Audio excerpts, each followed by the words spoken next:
મિત્રો, મારી YouTube channel નવા જૂનીમાં આપનું સ્વાગત કરું છું. જેમાં યુટ્યુબ ચેનલનું નામ છે નવા જૂની. એમાં ચેનલ પણ ખૂબ નવી છે, 2-3 દિવસ થયા છે. આપણે વિડીયો અને શોર્ટ દ્વારા પ્રયાસ કરી રહ્યા છીએ કે યુટ્યુબની અલ્ગોરિધમમાં આવીએ, મારા વિડીયો અને શોર્ટ તમારા સુધી પહોંચે. પરંતુ યુટ્યુબ નિશ્ચિત સમય લે છે. પરંતુ જો આ વિડીયો તમારા સુધી પહોંચે તો પ્લીઝ એને આખો જોજો, સબસ્ક્રાઈબ કરજો, મને સહયોગ કરો, મારો ઉત્સાહવર્ધન કરો. આજે વાત કરવી છે કે વિસાવદરની ચૂંટણીમાં પ્રચંડ ઐતિહાસિક જીત મેળવ્યા બાદ ગોપાલ ઇટાલિયા પ્રેસ કોન્ફરન્સ કરી રહ્યા હતા અને પ્રેસ કોન્ફરન્સ દરમિયાન એક કેમેરામેન ઢળી પડે છે.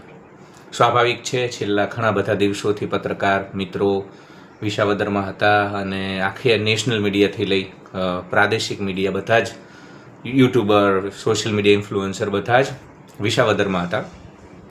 સતત કવરેજ અને જે પ્રકારે બાફ અને ઉકળાટનું વાતાવરણ છે, ગરમી, આ બધામાં ડિહાઇડ્રેશન જેવું ફીલ થાય, અશક્તિ જેવું ફીલ થાય. તો એક પત્રકાર મિત્ર, એક કેમેરામેન ત્યાં ઢળી પડે છે. ગોપાલ ઇટાલિયા ભાજપ ઉપર પ્રહાર કરી રહ્યા હોય છે, વિસાવદરની પ્રજાનો આભાર માની રહ્યા હોય છે, પત્રકારો સાથે નિખાલસ ભાવે વાત કરી રહ્યા હોય છે. પરંતુ અચાનક એમની નજર પડે છે કે એક કેમેરામેન ઢળી પડ્યો છે. પ્રેસ કોન્ફરન્સ રોકી દે છે, ઊભા થઈ અને પોતાના રસાલા કશાલા સાથે એ કેમેરામેન પાસે પહોંચે છે. 108ની વ્યવસ્થા કરવામાં આવે છે, એ વ્યક્તિને ઉપચાર માટે લઈ જવામાં આવે છે. એટલે સમગ્ર ઘટનાક્રમમાં આપણને ગોપાલ ઇટાલિયાની માનવતાના દર્શન થાય છે.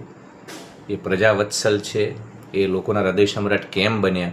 કતારગામમાં ચૂંટણી હારી ગયા હતા, સુરતમાં વિધાનસભાની, પરંતુ ગોપાલ ઇટાલિયા ત્યારબાદ સતત એક્ટિવ રહ્યા, સતત લોકો વચ્ચે રહ્યા, લોકોના પ્રશ્નો માટે, લોક સમસ્યા મામલે, તાલુકા પંચાયત હોય, મામલતદાર હોય, આખા ગુજરાતમાં એમને સતત પ્રવાસો કર્યા.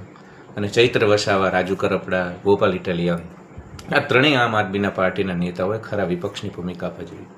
એટલે વિસાવદરની ચૂંટણીમાં ભાજપ દ્વારા એડી ચોટીનું જોર લગાવવામાં આવ્યું, તમામ હથકંડા અપનાવવામાં આવ્યા, સામ દામ દંડ ભેદ અપનાવવામાં આવ્યો, છતાં પણ ગોપાલ ઇટાલિયાને એ લોકો પરાસ્ત ન કરી શક્યા. એની પાછળ કારણ એ છે કે એ પ્રજાવત્સલ હતા, લોકોના હૃદય સમ્રાટ હતા. અને લોકોના હૃદય સમ્રાટ એમનેમ ન બની શકાય.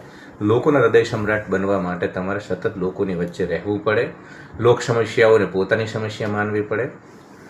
તો ગોપાલ ઇટાલિયા એ જ્યારે જોયું કેમેરામેનને, ત્યારે જે રીતે ગયા એ ખૂબ જ હૃદયસ્પર્શી છે. એ ગુજરાતના યુવાઓના હૃદય સમ્રાટ છે અને આ ઘટના બાદ એમની લોકપ્રિયતા ખૂબ જ વધી છે. કેમ કે તમે ગમે એટલા મોટા બની જાઓ, તમારી પાસે ગમે એટલી સત્તા આવે, પણ તમે ઢંગના માણસ ન હોય ને, તમે સંવેદનશીલ ઉષ્માસભર માણસ ન હોય ને, તો બધું જ નકામું છે, બધું જ રાખ છે. તો આશા રાખીએ કે આવનાર 5 વર્ષમાં ગોપાલ ઇટાલિયા વિસાવદરનો તો વિકાસ કરે, વિસાવદરની જનતાની તમામ અપેક્ષાઓમાં ખરા ઉતરે.